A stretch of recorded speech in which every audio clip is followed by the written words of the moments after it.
Two of Israel's most dangerous enemies have been eliminated: Hamas's political chief Ismail Haniyeh and Hezbollah's chief of staff Fouad Shukar.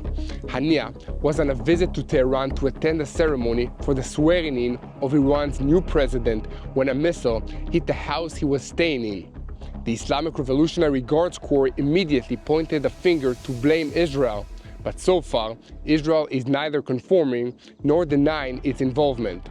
However, Fouad was taken out by an airstrike in Beirut, and Israel is making no secret that it carried out this strike.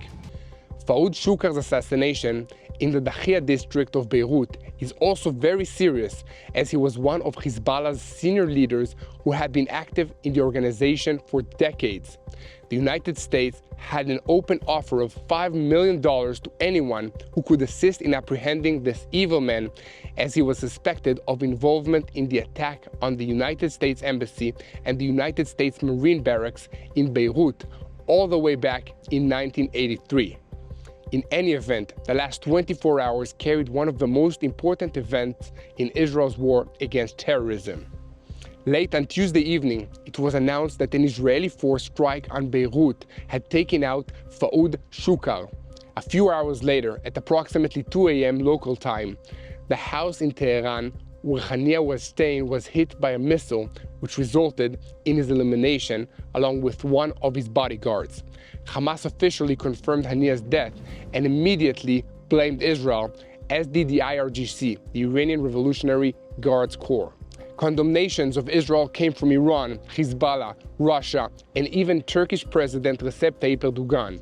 However, a statement from the White House merely said that the United States is aware of the assassination, and U.S. Defense Secretary Lloyd Austin said it would assist in defending Israel from any Iranian retaliation. For its part, Iran was reportedly holding an emergency meeting of the Supreme Council for National Security with the participation of IRGC Quds Force Commander Ismail Qani. Now, let's take a closer look at Ismail Haniyeh, who was the head of the political bureau of Hamas and one of the most prominent leaders of the organization since its inception. Although Haniyeh was considered a more moderate figure compared to his replacement in the Gaza Strip, Yahya Sinwar, he was marked by Israel after the October 7th massacre, although the extent of his direct involvement in planning the attack and knowing about it is highly questionable. He has lost several of his sons and family members during the IDF's war against Hamas in the Gaza Strip, and has visited Iran several times since October 7th to try and convince the Iranian regime to enter the war directly, without success. Although this is one of the most crushing losses Hamas has suffered in this war, the IDF has succeeded in eliminating many senior members of the military wing of Hamas who are responsible for the October 7th massacre directly. This includes Marwan Issa, the deputy head of the military wing under Muhammad Deif, and Yahya Sinwar. Israel has also confirmed the elimination of the Northern Gaza Brigade commanders, Ahmed Andur, Ayman Nofal, and other senior officials who were recently eliminated in airstrikes. In addition, at the beginning of the year, Rafah Salma was eliminated along with Salah El Aruri, who were eliminated by an airstrike in Beirut earlier this year. As of now, no one in Israel has commented on the reports about Haniyeh's death or the accusations that Israel is responsible. But Musa Abu Marzouk, one of the surviving senior members of the Hamas political bureau, warned that the elimination of Haniyeh will not pass in silence. I need you to understand, it is still not clear how this strike in Tehran was carried out, and once again, I need to repeat that Israel is neither confirming nor denying its involvement. But even so, I can take great pride in the capabilities of the IDF and my country. That's because it's been confirmed that on Tuesday evening, the Israeli Air Force eliminated Fouad Shukar, the senior military commander in Hezbollah, who served as the organization's chief of staff and was the right-hand man of the terrorist organization's Secretary General, Hassan Nasrallah. Let me tell you a few things about the terrorist career of Fouad Shukar, which came to an end on Tuesday evening. Shukar had been an active member of Hezbollah for almost 40 years, and he was a driving force behind their transformation into one of the most sophisticated and heavily armed non-state actors in the world. Recently, he had been in command of the program to acquire precision-guided missiles for Hezbollah. He was one of the top 3 officials in the organization, considered the right-hand man of Hassan Nasrallah. He was also a senior member of the Jihad Council and serves as the organization's top military commander in southern Lebanon.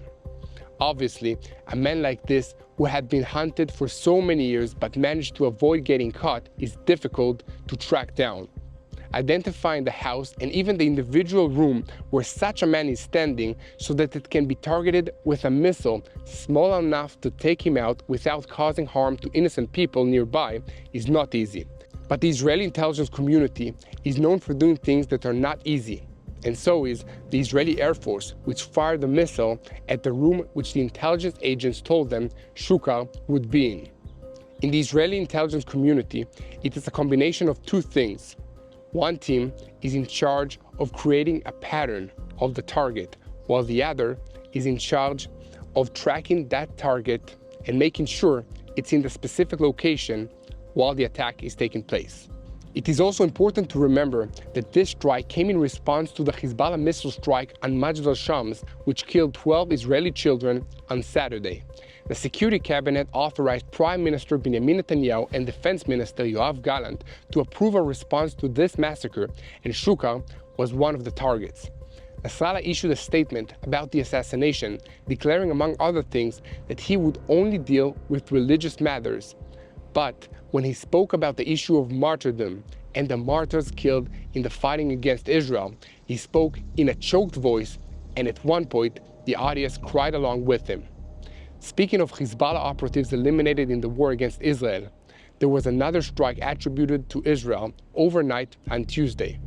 Reports in the Syrian media say that at least 44 people were neutralized in these strikes on the airport and several sites in the surrounding countryside.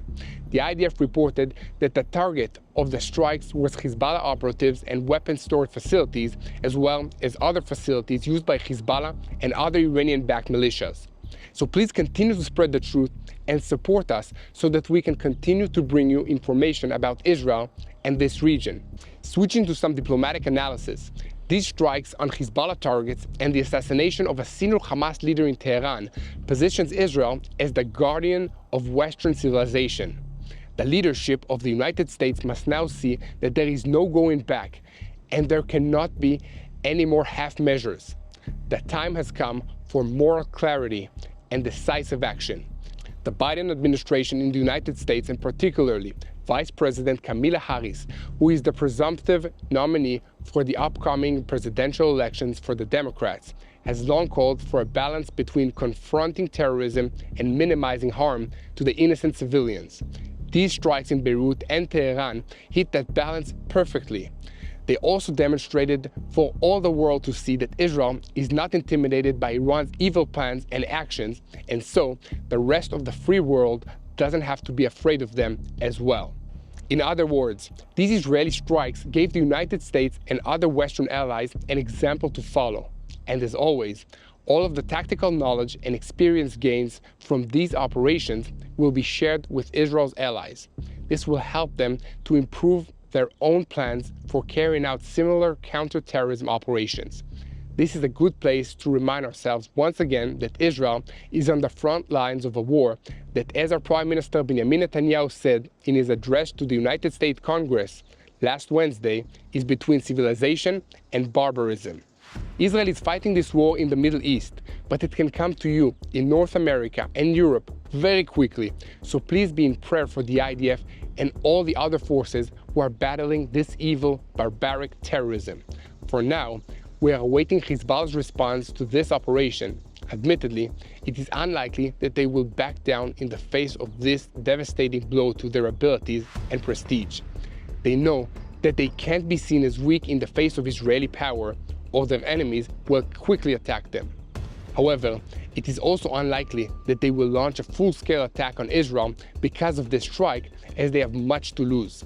But there is still a risk that they might decide to take their chances with a war rather than risk losing their image as the leader of the camp opposing Israel in the region. With this in mind, it is likely that the organization's response will be very different from anything that we have seen since October 8th. Whether it's the quality, the range, or diversity of capabilities, Hezbollah has enough tools to significantly challenge the state of Israel. The big test is still ahead of us, and we can only hope and pray that these ready defense systems will slow down the bulk of Hezbollah's fire so that a full-scale war can be avoided.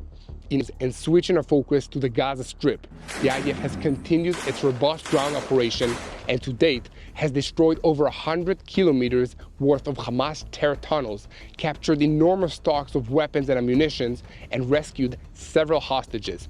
In the last 24 hours, there was another milestone as an airstrike eliminated Ibrahim Hijazi, who was in charge of anti-tank weapons in the Nusirat battalion of the terrorist organization Hamas in the Gaza Strip. He was one of the top Hamas specialists in anti-tank warfare, and he will be difficult to replace. At the same time, Division 252 is still operating in the center of the Gaza Strip, raiding targeted locations, eliminating terrorists, and destroying terrorist infrastructure. An Air Force aircraft, in cooperation with the combat team of the Alexandroni Brigade, eliminated a terrorist squad of Hamas that was operating inside the building in the area. Last Saturday, the forces of the division began to advance towards a Hamas battalion located in an area that the IDF has not yet maneuvered in, between Khan Yunis and Rafah. It is expected that the division will operate for several more weeks in the city, where Hamas has partially rehabilitated with additional brigades that were supposed to join the operation. Let's recall that in April, the IDF withdrew from Khan Yunis after severely damaging the local Hamas brigades. According to Division 98 data, they met their goal that was set before them, defeating Khan Yunis brigades in Hamas by destroying 75% of its capability. In total, the forces located and destroyed dozens of tunnels in the city, and in additional raids they recently carried out in Jabalia and Sajaiya. The forces of the division were very close during the operations in Khan Yunis, in distance and in time, to Hamas leader Yahya Sinwar, but were unable to reach him. Hamas often uses hidden doors with double hinges that are hard to destroy, which hide or make it difficult to pass in the underground pursuit that the IDF conducts against the senior members of the terrorist organization. Hamas uses these tunnels to move, hide, and survive. They never expected to fight the IDF in these tunnels, but they do have mechanisms for booby-trapping the doors or delay or prevent pursuit if necessary. The IDF has many ways to try and flush these terrorists out, including by cutting the supply of electricity to them. This forces the terrorists to sit in the dark, hot tunnels, yearning for a breath of fresh air or some sunlight.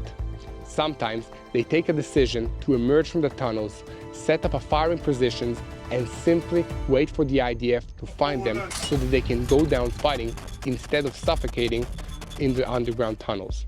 The IDF, for its part, under the leadership of the 98th Division, built and improved almost from scratch an entire combat doctrine since the beginning of the year for locating, destroying, and also fighting in the tunnels. Today, more troops from elite units are allowed to descend relatively quickly into the tunnels using drones, dogs, and night vision goggles. The methods that they have pioneered for fighting underground tunnels and terror will surely be studied by anti-terrorism forces around the free world for decades to come. Despite the assassinations of the senior terrorist leaders in Beirut, Gaza, and Tehran, the battle against terrorism in Judea and Samaria has not stopped. Wednesday morning saw an attack at a busy intersection near Hebron, which left one Israeli man seriously wounded. The IDF stated that a terrorist armed with a gun arriving in his vehicle at the bypass road in the Yehuda Brigade and opened fire at the Israeli citizen who was there. After that, the terrorist got out of his vehicle and stabbed the citizen. The IDF forces treated the citizen in the field, and he was directed to receive medical treatment at the hospital nearby.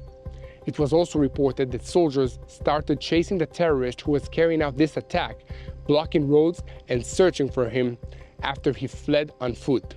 Weapons were found inside his car, and he appeared to have been wounded by a female soldier who fired at him as he ran away.